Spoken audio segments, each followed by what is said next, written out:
Okay. So now... Oh, much better. Can you hear me? I can hear you, but I don't know what I'm doing. Perfect. I don't know. The funny part is I don't know what's recording and what's not. I forget how this works, so let me see here. Okay. So I'm going to put you here and put me over there. And you wanted us to be equal size, but I don't know how to do that. I don't know how to do that. Maybe it's more in the editing of the... It might be in the app. Yeah. This will be interesting. All right, so let's just play. We'll figure it out. And if it's not equal, you're just gonna have to deal with it because I don't know how to do that. So for now, I'm gonna put me in the corner like I put makeup on today. You did? Let me see. You gotta look really close. Your hair looks cool. Oh yeah, because it's freshly pink. It's very pink. My hair's freshly filthy. Sorry, who's yours? Oh, thank you. I'll eat later. I don't want it now. Eli, I'm not going to eat and talk. Bye-bye. So, can you see the sun, Jade? Eli, no, not from here. Not from here. The beach is just that way. Okay. Just behind. Nice. It's really perfect, yeah. That sounds good. We could use a beach. No, I was asking because the sun's shining right in my eyes, and that would be cool that we're under the same sun at the same time, but on different sides of the earth. Well, the sun just came. The sun just basically rose about 20 minutes ago. That's so cool. Yeah, I know it is, isn't it? So that's the triad. There's me, there's the sun, and then there's you, and we're connected. Yeah. Through light. Well, I like that one because they talk about the Trinity, and I always think of, not always, but part of the downloaded lessons I've learned is that Trinity, when you rendezvous together, so like if you and I were standing right next to each other, it's still the three, the sun at the top, ding, ding, ding, but yet that we close that gap, and that's a rendezvous point. Abraham Hicks always calls them rendezvous points. So I think of the sun as like the manager that pulls those pieces, those together. Yeah. That's it. So that's why I said, can you see the sun? So isn't that cool? I could see where the sun is hitting up there, the trees up there. But the same thing, it's because of the sun that we can even talk, or that we're here, that we're alive. What a magic star. That's true. That's true. Because if there was no sun, there would be no life on this planet. Right. So when they talk about the father, I call it the fat her. Why? What F-A-T-H-E-R. It's the fat her. It's not a father. It's a fat her. It's a mother. It's a pregnant woman shining her. They show Mary is always standing on top of the earth with the light shining off of her, but she's generally looking off into the distance, kind of removed, just with her hands down, just sort of allowing the light to shine and just trusting that it'll all work out. And I love that. Yeah.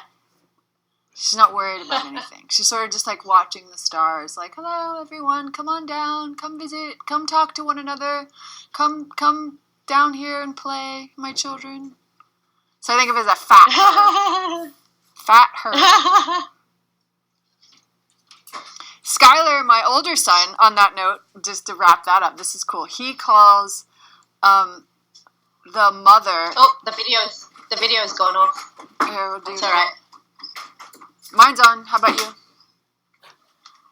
My video device is being used by another application. Yeah? Don't worry about it. Let's just keep talking. Okay, so it'll come back. I think that's because it's in, I've got really poor mobile reception here. Okay. It's not the best. That's why. I can see you properly. Your video is perfect. Well, Skylar calls the when he asked once where do I come from, where do we come from, and I explained about there you are, pregnancy and birth and the womb and all that, and he goes, oh well, that's not really a birth canal, that's an earth canal, that's how you get to earth. Little genius. How cool is that? Yeah, so that's where I got the idea of a fat her instead of a father. Because if you break father in half, actually, it's fat her. I mean, it's not a sexist thing. It's like, I don't care who you are or what you are. You came through a womb. Whether you're a cat, a dog, a horse. Okay, if you were in a petri dish, fine, a little bit different. But still, you came through a fat her, which is kind of funny. I don't know. I think God has a sense of humor. Our fat her. Sorry, go ahead. It's funny how it's all, what do you call it, come across and evolved in language as well. Mm-hmm. It's playful. Because if you do the Our Father in a fat her way, it's really funny. Our fat her, who art, which would be create, in heaven, hallowed, which is hollow, hallowed be thy name. Well, what would be the name of a mother? Like love. That's my decision. That's my own imagination. Hallowed be thy name. Thy kingdom come. That's kind of funny. We won't go there. Why? Because it's come, It's like having sex. Thy kingdom come. Thy kingdom. But the kingdom is everything. So it would have to come to earth. Thy kingdom come. Thy will. Thy will be done. So, like, your will be done. I think of that as an ending, not like a command, but more of like an allowance. Like, thy will be done. Like, don't have your will anymore. Just let the light's will control everything. Thy will, your will, be my will, me personally. Thy will be done. So you know better than I do. On earth as it is in heaven. Because in heaven, it's just a bunch of light. It's just a bunch of like, hello, I love you. Hello, I love you too. Hello, I love you. Hello, I love you too. So thy will be done on earth as it is in heaven. Because in heaven, it's just all good. Give us this day our daily bread, which would be give everyone this day whatever we need. Mm-hmm. Give us this day our daily bread. What comes after that? Do you remember? Give us this day our daily bread. I have no idea. I can't remember. Oh, I remember. Wait, give us this day our daily bread. And lead us, guide us, like the Son's doing with us. Lead us not into temptation. Yeah, not into temptation, which would like mess our day up. Lead us not into temptation. What's next? Lead us not. But deliver us from evil. Yes, deliver us. Now, what's evil? I think it's being tricked by the mirror. Evil. As in yourself. Yeah, your own ego. Deliver us from evil. Deliver us. So like, as in the dark. Yeah. The dark side, the shadow self. Yes. Deliver us from evil. What's the next part? Lead us not to temptation. For the kingdom, the power, the light of the sun, the light of love, the power, and the glory. Well, the glory is obvious. It's such a beautiful planet.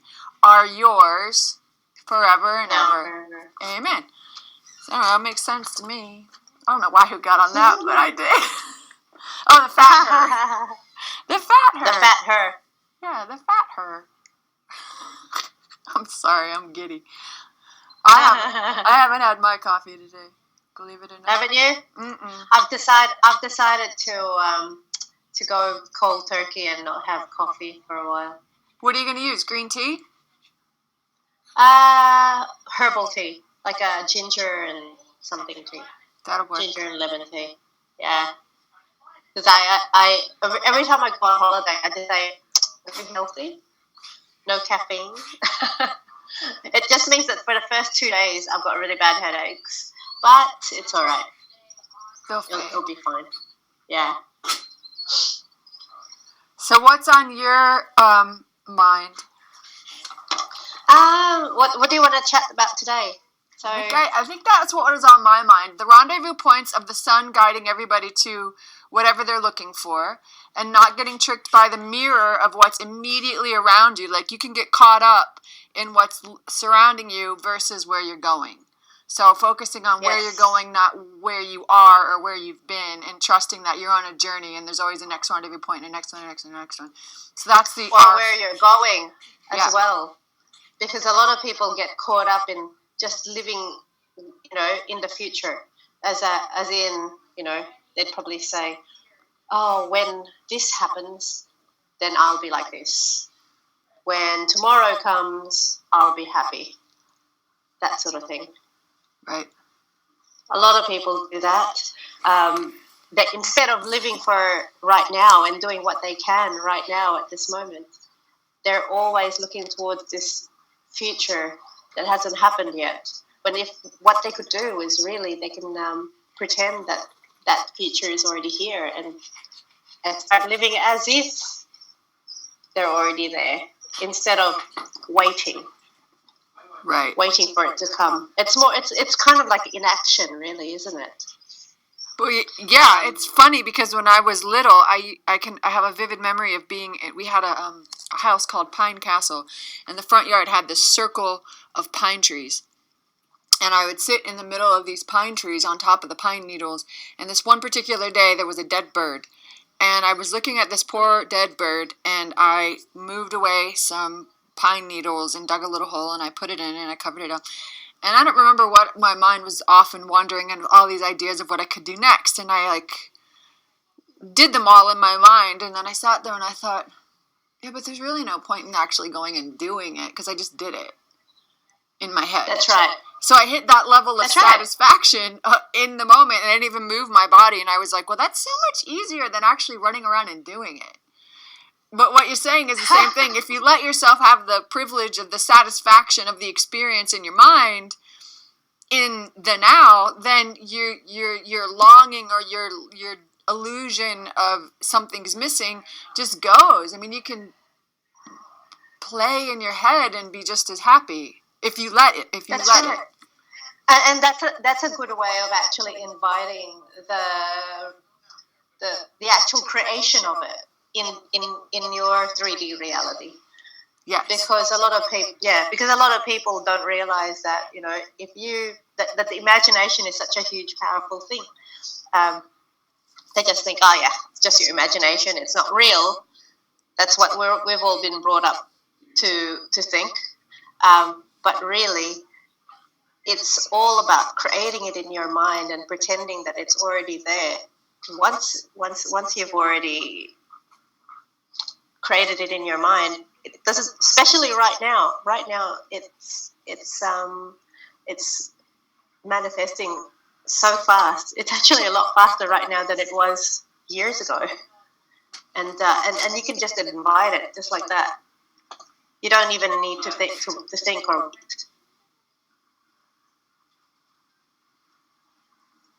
It's already done. You're breaking up a bit. I am? You sure? Yeah, you're breaking. Yeah, blah, blah, blah, blah, blah. Is my picture sounding okay? Or your picture sounds fine. You're getting a little clunky and chunky, but that's just the satellites, I'm sure. But I think what you said is so important because when... how do I say this in a not cocky way? I hate to sound authoritative because it's such a smarty pants thing, but I am a little bit of a smarty pants, but I'm not really. I'm only a smarty pants in the sense that just be yourself. Right. There are people that would disagree with it, but yet it's so obvious when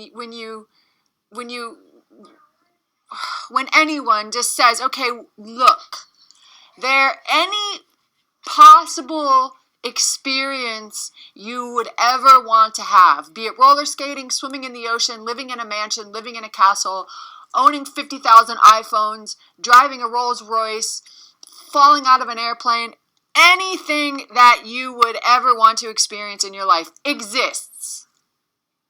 Mm-hmm. It's there. It's already done.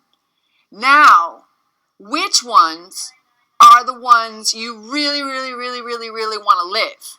Because the rest of them, at this day and age, you can go watch TV, you can go watch Pixel, you can be Wally, you can be Eve, you can watch a movie, you can go have the virtual thrill without actually having to put your body in any sort of danger, so to speak, like falling out of an airplane.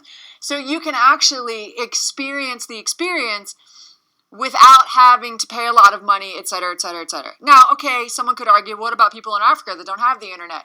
Well, you're not watching this video if you're in Africa and don't have the internet, so that wouldn't apply at this moment in time. We're talking about a different leading edge kind of thing.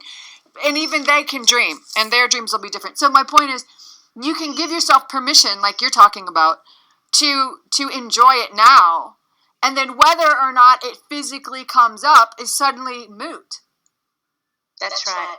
And you're happy, you're like double happy. You're happy now, and you're happy now, and now, and now, and you can keep playing it and expanding it. Like when I jump out of an airplane, I'm wearing purple clothes and pink socks, and I'm going to have a video, and I'm going to do this, and I'm going to have a rainbow scarf, and you can be living it now. And then if you actually do it, double bonus.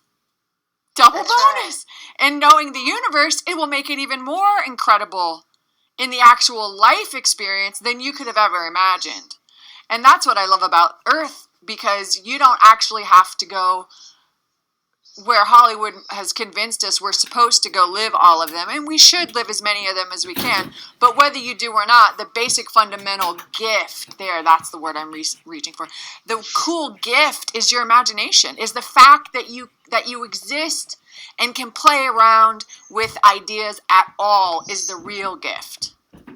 And that takes, to me, that levels the whole playing field. So your dreams, go live them. I want you to live them. And you deprive me of nothing by living your dreams. Or as we were kind of raised to believe, like, well, that person has that reality, and that means I'm not good enough because I don't have that reality. Well, no, that's not true.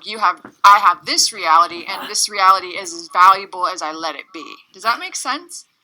It does. It really is up to the individual and how they what's the right word? How they put a value on their own dreams and their reality. And a lot of that is right now is almost like a deprogramming of what we've taught in school. Yes. Because a lot of what is deemed of value here is always what do you call it? It's valued at the level of a material level, like it's got a dollar figure next to it. Whereas, yeah, there you go. What were you saying, Christina? It's a man-made value versus a God-made value, and the God-made value has to come first, and you cannot have a man-made value without the God-made value supporting it. So you can take a pile of grass and turn it into a hut, but when you miss the point that you wouldn't have a hut without God's pile of grass, you've missed the whole message. That of course the kingdom of heaven, what's the Bible saying? I love this thing. It is the Father's good pleasure to give you the kingdom, because God wants us to be happy, and if you can believe that and trust that, then all you got to do is look around and be like, well, shit. There's abundance everywhere. Trees and grass and dirt and rocks and water and sunlight, and oh my gosh, it's just endless. How do you expect me to serve you? Then your value is you. You are the prize. Your experience, your imagination, your life, your day, your coffee, your tea, coffee. The tiniest little thing is not only enough, but wow, don't you just feel more chillaxed enough to savor that tea? Like, I'm going to enjoy this tea, in this moment. And this tea got to my hot little hands in this cute little mug, in this cute little tea bag that somebody made for me. Wow, what a precious vessel of liquid. I'm going to enjoy it. And the longer you're savoring that moment, what's Ben Franklin say? A penny saved is a penny earned. You're not feeling shortchanged at all. You're not spending it. It doesn't cost you anything to drink that tea and enjoy it. It's suddenly, it's so precious. Then you're savoring. Yeah. You're not looking. You're just savoring.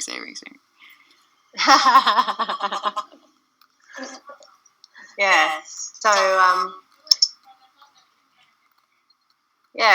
love it. I don't have anything else to add. It's so fun though. And then you sit with your daughter and you're like, whatever, it's all good. What do you want to do? And then you're living again. Then it's all new, I think. Then it's all fresh. It's not like, it's that whole taking out the missing piece because nothing's missing. It's putting you back in the moment. That's right. And I'll put an example, a really good example. I remember when I was in my 20s. Oh, it's a long time ago. I traveled on my own to Italy and Switzerland, and some of the time I was part of a tour group, but then I'd go for a week wherein I just do stuff on my own. The doing stuff on your own, wherein you don't have a plan and everything is just spontaneous. That's how it's meant to be. Mm-hmm. An adventure. You're right. This life. There's a place we're going to go together. Okay, fans out there, leave a tip in the video tip jar on our thing so I can do this with her. Please, please, please. And if you don't, fine, whatever. We'll find it on the internet. There's an alleyway in I think it's Piazza San Maria in Florence, Italy. There's a teeny little alleyway. Right by, right to the right of the statue, the David statue that's in the piazza. And I was 17 and I was backpacking in Europe. And all my girlfriends, I had almost no money, and these girls had way more money than I did that I was with, so I had no cash. So I bought a loaf of bread and a bottle of wine, and I went down this alleyway, this little skinny alleyway, and I sat down on the filthy ground, totally loved it. Filthy as hell. I love dirt. Dirt just makes me feel like you're on earth, and it's so, you know you're living when you're filthy. Sitting on the spot, and when you turn and face back out to the piazza in this alleyway, you just can see all the people, all the activity, all the rushing, all the looking. And I'm just drinking wine from the bottle, eating a loaf of bread, just watching everybody, just people watching. It was the most incredible, magical, like telescopic view of life, of humans. These beautiful women and these angry old men and these guys with cards and smoking their cigarettes and pinching girls' butts, and it was just fabulous. And I was like, this is like the best movie ever. And I always thought that the most spontaneous, unplanned things, they're the memorable ones. Mm-hmm. Because when the weeks that I spent in Italy, wherein I was just on my own and I was just letting things happen, all the magic comes. Yep. I still remember what was going on, whereas the times when I had joined a group tour, I can't even remember their names or their faces. So, yeah. And then it's Italy. It's always magical. It's Italy. It's Italy. I loved Italy. I'd go back there in a heartbeat. Yes, I met one of the most magical human beings in Florence. Hang on, I've got Firenze. Yeah, I would hang out with musicians in the streets there, and one of the guys I tracked back down, but he woke me up one morning in this apartment with the floor-to-ceiling windows, right? So he threw open these huge windows, and these monster-sized breezes were coming in, making the curtains flutter, and he was sitting there on the bed with a guitar playing Here Comes the Sun in broken German and English. It was like perfect. I was like, I'm not moving. I'm not going anywhere. I'm going to stay right here in this bed. I'm not going anywhere. But that was like trusting your gut and following. I didn't even know where my girlfriends were. I had no idea what happened to them. I was like, there were no cell phones back then, so I was like, God, I don't know how the hell I'm going to find my friends. But I didn't care. Oh, well. Yep. It was priceless. Yeah. But yes, going with the flow allows that, back to the triad, allows you to follow that magical path that the sun will, how is she going to get there? The sun is going to, you're going to see where you're going. You're going to notice that thing. But your body, you have to have that blind faith in your body that trust that feeling good. Jesus says something about that. Oh, crap.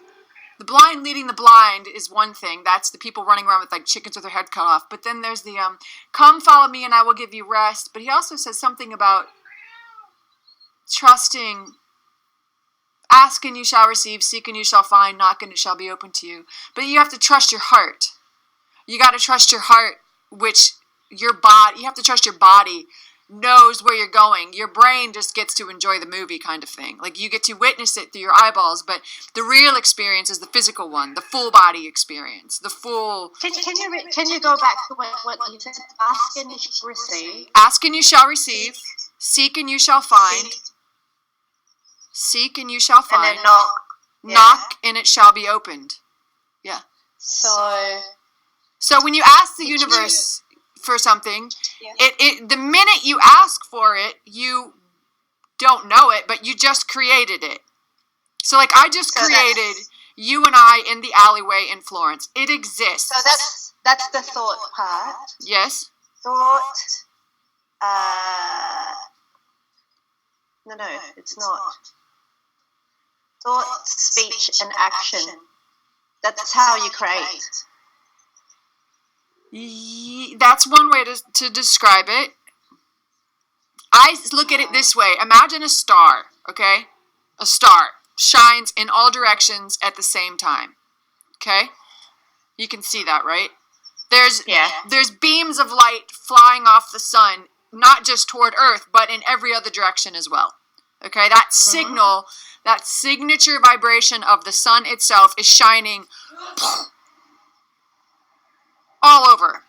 Okay, so that message, that signature light frequency that equals that star is beaming in all directions. And it is received at different points in time and through different points of space at various moments. That's such a fucked up way to say it, but because it's the speed of light, which is actually very slow, but it's easier to wrap the human mind around it when you see that way. So here's a beam of sunlight and it's going through darkness, or in astronomy terms, plasma. It's pushing, so the plasma is here and it's pushing through there, but it's having a relationship as it goes through there, and that passing through is an experience. This already existed, this already existed, and the experience of their relationship is what we call life. That's the best way I have to say it. So when the sun is shining on your face, and you can feel it, you're now having a relationship with that star. Okay? And when you open your eyes and it's going bamming against the back of your brain, and as it bounces and directs you, you're now having a different sort of relationship with whatever's in front of you, me or your window behind you or whatever. So these creations exist because if you turn your gaze, now I'm looking at a wall. Now I'm looking at a window. Now I'm relating. Now I'm experiencing. So when you call it creation, if you can see these membranes, your membrane, you have skin, so you're a membrane, right? You have cells. Sunlight, the human body is transparent to sunlight. Light beams go right through you all the way to your bones. Wiki it. It's true. Just trust me on that.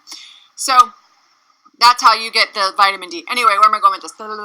So if you can accept that nothing's really moving but your point of view, when you call it creation, the actual experience of creation is you shifting in your own personal eternal now. That's important because that frees you up from other people's beliefs. That secures you in your own perspective. Like, that might be true for you, and it's working for you, and I'm happy for you, but I'm not quite sure that's what I came here to do. So I'm going to honor that belief of yours, When you turn 80, you die. Somebody out there believes that, right? So you honor that. That's their perspective. And you make a decision, which is why Jesus is so cool. He says, as I have done, so can you and more. Well, isn't that a more fun idea? That you can do whatever you want? Doesn't that kind of ring a little more true? So then you pull all your little light beams back into your body, your heart, and you say, well, what do I want? And when you're saying that's the creative process, yes. And as you apply that, I would pray that you remember that that's one way to describe it, but you're allowed to change it.